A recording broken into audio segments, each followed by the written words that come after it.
അപ്പോൾ ഞാനിന്ന് വെറുതെ തെക്കുവശത്തോട്ട് ഇറങ്ങിയപ്പോഴത്തേക്ക് കുറച്ച് കൂട്ട് കിട്ടി, വളരെ കുറച്ച് മാത്രമേ ഉള്ളൂ.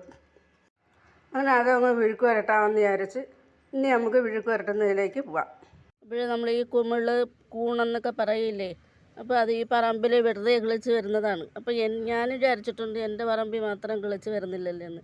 ഇപ്പം ഞാൻ നോക്കിയപ്പോൾ 2-3 സ്ഥലത്തായിട്ട് ചെറിയ ചെറിയ കുമിളുകൾ കിളിച്ച് നിൽക്കുന്നു. അങ്ങനെ അതെല്ലാം കൂടെ ഒന്ന് പറിച്ചെടുക്കാമെന്ന് വിചാരിച്ച്. ഇപ്പോൾ ഈ കുമിള് ഭയങ്കര ടേസ്റ്റിയാണ്, നല്ല ഹെൽത്തിയാണ് സാധനം. ഇതിൻ്റെ അകത്ത് അടങ്ങിയിരിക്കുന്ന എന്തിനെന്നൊന്നും എനിക്ക് അറിഞ്ഞുകൂടാ. പക്ഷേ ചള്ള് കുമിളും നല്ല കുമിളും ഒക്കെ ഉണ്ട്. അത് തിരിച്ചറിഞ്ഞ് നമ്മൾ എടുക്കണം. ഇത് വളയമുള്ളതാണ്, നല്ല കുമിളെന്ന് കേട്ടിട്ടുണ്ട്.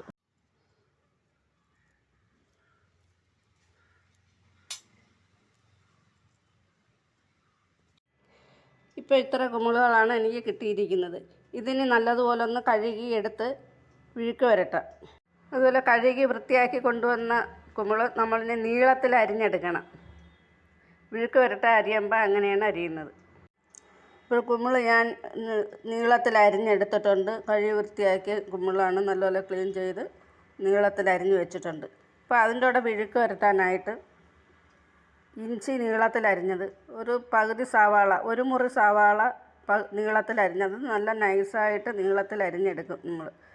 പിന്നെ അതുപോലെ തന്നെ ഇഞ്ചി നീളത്തിൽ അരിഞ്ഞത്, വെളുത്തുള്ളി നീളത്തിൽ അരിഞ്ഞത്, ഒരു പച്ചമുളക്, വലിയ പച്ചമുളകാണ് എടുത്തിരിക്കുന്നത്, നീളത്തിൽ അരിഞ്ഞത്. ഇതിന് നമ്മൾ വേറെ അങ്ങനെ പ്രത്യേകിച്ച് കൂടുതൽ മസാലകളൊന്നും ചേർക്കില്ല. ഒരു മഞ്ഞൾപ്പൊടിയും ഗരം മസാലയും ശകലം ഇടത്തേ ഉള്ളൂ. അപ്പോൾ ഇനി ഇത് നമുക്ക് വിഴുക്ക് വരട്ടുന്നതിലേക്ക് പോവാം. പിന്നെ പ്രത്യേകിച്ച് പറയാനുള്ളതെന്ന് പറഞ്ഞാൽ ഈ ഇഞ്ചിയും വെളുത്തുള്ളിയൊക്കെ ഇത്രയും കൂടുതൽ എടുത്തിരിക്കുന്നത്, സാധനം കുമിള് കുറച്ചേ ഉള്ളെങ്കിലും അല്ല കൂൺ കുറച്ചേ ഉള്ളെങ്കിലും ഈ സാധനങ്ങൾ ഇത്രയും കൂടുതൽ എടുത്തിരിക്കുന്നതിൻ്റെ എന്ന് പറഞ്ഞാൽ ഇത് ചിലപ്പോൾ പണി തരും, നമുക്ക് അറിയാൻ പറ്റത്തില്ല. അരിക്കുമ്പളം ഇവിടെയൊക്കെ പറയുന്ന പേക്കുമ്പളെന്നാണ്, വിഷക്കുമ്പളെന്നും പറയും. അങ്ങനെ വല്ല സാധനവും ഇതിൻ്റെ അകത്തുണ്ട്, അങ്ങനെ കിട്ടിയിട്ടുണ്ടെങ്കിൽ നല്ല ഒന്നാന്തരം പണി കിട്ടും. അതുകൊണ്ട് ഇത് കുക്ക് ചെയ്ത് കഴിഞ്ഞാൽ തന്നെ ഞാൻ ചെയ്യുന്നൊരു പരിപാടിയുണ്ട്. ആദ്യമേ ഞാൻ ഇച്ചിരി എടുത്ത് കഴിക്കും. സാധാരണ ഇതുപോലെ ആയത്ത് അങ്ങുഞ്ഞൊക്കെ നിന്നൊക്കെ കിട്ടിക്കഴിഞ്ഞാൽ എടുത്തുകൊണ്ട് വന്ന് വിഴുക്ക് വരട്ടും. വിഴുക്ക് വരട്ടി കഴിഞ്ഞാൽ പിന്നെ ഞാൻ ചെയ്യുന്നതെന്ന് പറഞ്ഞാൽ അത് ഞാൻ ആദ്യമേ എടുത്ത് കഴിക്കും. കഴിച്ച് അരമണിക്കൂർ കഴിഞ്ഞ് മറ്റുള്ളവർക്ക് കൊടുക്കുകയുള്ളൂ. എനിക്ക് ഭയങ്കര പേടിയുള്ള കാര്യമാണ്.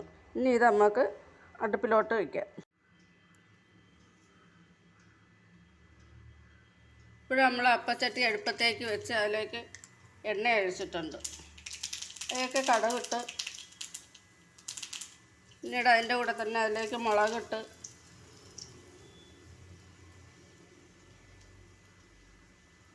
കറിവേപ്പിലയും ഇട്ട്,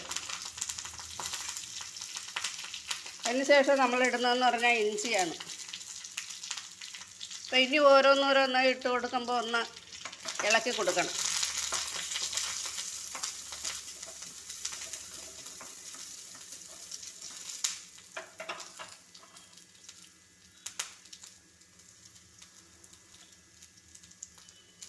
വെളുത്തുള്ളി ഇട്ട്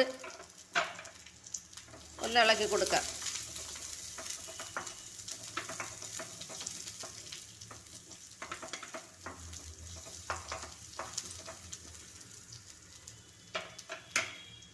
ഇനി അതിൻ്റെ കൂടെ തന്നെ പച്ചമുളക് ഇട്ട് കൊടുക്കാം. ഇപ്പം നിങ്ങൾക്ക് കാണുമ്പോൾ തോന്നും ഇത് ഇത്ര കുമിളിന് വേണ്ടി ഇത്രയും സാധനമൊക്കെ കൂടുതലല്ലേന്ന്. കൂടുതലാണെന്നാലും അത്രയും വേണം. അതാണ് ഈ കുമിളിൻ്റെ ഒരു പ്രത്യേകത. ഇനിയിപ്പോൾ ഇട്ട് കൊടുക്കുന്നതെന്ന് പറഞ്ഞാൽ ഈ സവാളയാണ്. സവാള ഇട്ട് കൊടുത്ത് വീണ്ടും എല്ലാം കൂടെ ഒന്ന് മിക്സ് ചെയ്യാം. ഇപ്പം ഈ സവാള ഇച്ചിരി കുറവാണ് കുമിളിൻ്റെ അപേക്ഷിച്ച്. നമ്മൾ കുമിളിൻ്റെ അത്ര തന്നെ സവാള എടുത്തില്ലെങ്കിൽ അതിൻ്റെ പകുതിയോളം സവാളയെങ്കിലും എടുക്കും, നൈസായിട്ട് അരിഞ്ഞ്. ഇതിനി എല്ലാം ഒന്ന് മൂത്ത് വരട്ടെ. മൂത്ത് ഒരു ബ്രൗൺ നിറമായി വന്നിട്ടുണ്ട്. അപ്പോഴത്തേക്ക് നമ്മൾ ഈ കുമിൾ അങ്ങോട്ട് ഇട്ട് കൊടുക്കാം.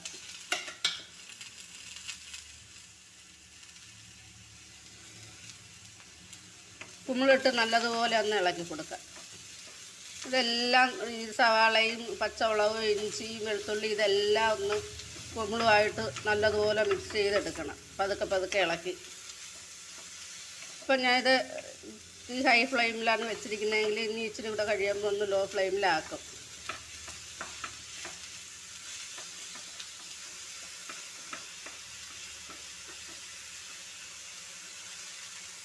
ഈ കുമ്പളൊന്ന് വെന്ത് വരാനായിട്ട് നമുക്ക് തീയൊന്ന് ലോ ഫ്ലെയിമിലാക്കി ചെറുതായിട്ടൊന്ന് അടച്ചു കൊടുക്കാം.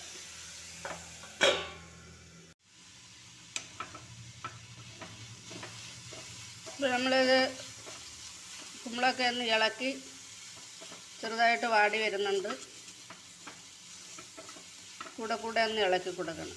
ഇല്ലെങ്കിൽ കുമ്പള് വേറെ, ഉള്ളി വേറെ, ഇഞ്ചി വേറെ ആയിട്ട് കിടന്നു പോകും. അപ്പോൾ അത് വരാതിരിക്കാൻ നമ്മൾ കൂടെ തുറന്ന് ഇളക്കി കൊടുക്കണം.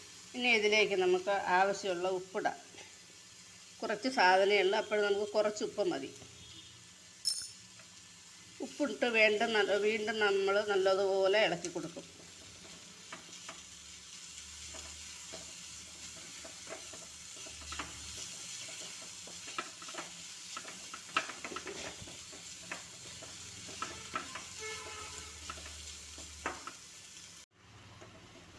ചെറുതായിട്ട് ഇച്ചിരി വെള്ളം ഞാൻ തളിച്ചിട്ടുണ്ട്.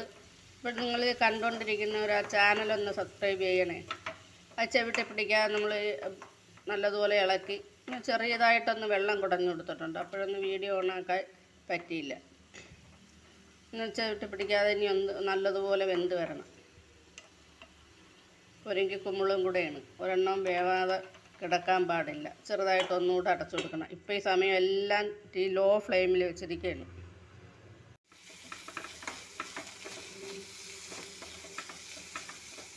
അപ്പോൾ ഉള്ളി ഏത്, ഇഞ്ചി ഏത്, വെളുത്തുള്ളി ഏതെന്ന് അറിയാൻ വയ്യാത്ത രീതിയിൽ, കൂൺ ഏതെന്ന് തിരിച്ചറിയാൻ വയ്യാത്ത രീതിയിൽ നമ്മൾ കൂൺ വിഴുക്ക് വരട്ടി ഇവിടെ റെഡി ആയിട്ടുണ്ട്. ഇത് ഇത്രയും മതി. ഇപ്പോൾ ഇച്ചിരിയേ ഉള്ളില്ലേ, അത് മതി. അങ്ങനെ കൂൺ കിട്ടത്തുള്ളൂ. ഇവിടെ തോനെയൊന്നുമില്ല, വല്ലപ്പോഴും ഇച്ചിരി ഇങ്ങനെ 1-2 കാണുന്നതാണ്. ഇപ്പോൾ ഇന്നിപ്പോൾ 5-6 നിന്നതുകൊണ്ടാണ് ഞാൻ വെറുതെ തെക്കുവശത്തോട്ട് ഇറങ്ങിയപ്പോഴത്തേക്ക് കൂൺ നിൽക്കുന്നു. അങ്ങനെ എടുത്ത് വിഴുക്ക് വരട്ടാമെന്ന് വിചാരിച്ച് അതൊരു വീഡിയോയും കൂടെ ആക്കാമെന്ന് വിചാരിച്ചു. പിന്നെ ഇത് വേറൊരു പാത്രത്തിലോട്ട് മാറ്റാം. അപ്പോൾ നമ്മൾ കൂൺ വിഴുക്കുവരട്ട് ഞാൻ വേറൊരു പാത്രത്തിലോട്ട് ആക്കിയിട്ടുണ്ട്. ഇപ്പം ഞാൻ നേരത്തെ ആദ്യമേ ഒരു കാര്യം പറഞ്ഞായിരുന്നു. അപ്പോൾ ഇതിൽ സവാള ഏത്, കൂൺ ഏതെന്ന് തിരിച്ചറിയാൻ വയ്യാതിരിക്കുകയാണ്. നേരത്തെ ഒരു കാര്യം പറഞ്ഞതെന്ന് പറഞ്ഞാൽ, ഞാൻ ഇത് വിഴുക്കുവരട്ടി കഴിഞ്ഞാൽ, തോരൻ വെച്ച് കഴിഞ്ഞാൽ ഇത് ഞാൻ ആദ്യമേ കഴിച്ചിട്ടേ മറ്റുള്ളവർക്ക് കൊടുക്കുകയുള്ളൂ. പണി കിട്ടുകയാണെങ്കിൽ ഒരാൾക്ക് കിട്ടിയാൽ മതിയല്ലോ, എല്ലാവർക്കും കൂടെ ഒരുമിച്ച് വിളമ്പില്ല. അതിൻ്റെ ഭാഗമായിട്ട് ഞാനിപ്പം കുറച്ച് തിന്നുകൊണ്ടിരിക്കുകയാണ്. എന്നിട്ട് വേണത് വിളമ്പാനായിട്ട് മറ്റുള്ളവർക്ക്. എനിക്കിതൊരു പേടിയാണ്. നമുക്കൊന്നും അനുഭവം ഉണ്ടായിട്ടില്ല, എങ്കിലും ഞാൻ കേട്ടിട്ടുണ്ട് ഇത് പണി കിട്ടിയാൽ പിന്നെ ഭയങ്കര പ്രശ്നമാണ്. അപ്പോഴും നിങ്ങളെല്ലാവരും ചാനലൊക്കെ സബ്സ്ക്രൈബ് ചെയ്ത് കാണുമെന്ന് വിചാരിക്കുന്നു. അടുത്ത വീഡിയോ ആയിട്ട് ഉടനെ വരുന്നതായിരിക്കും. Thank you.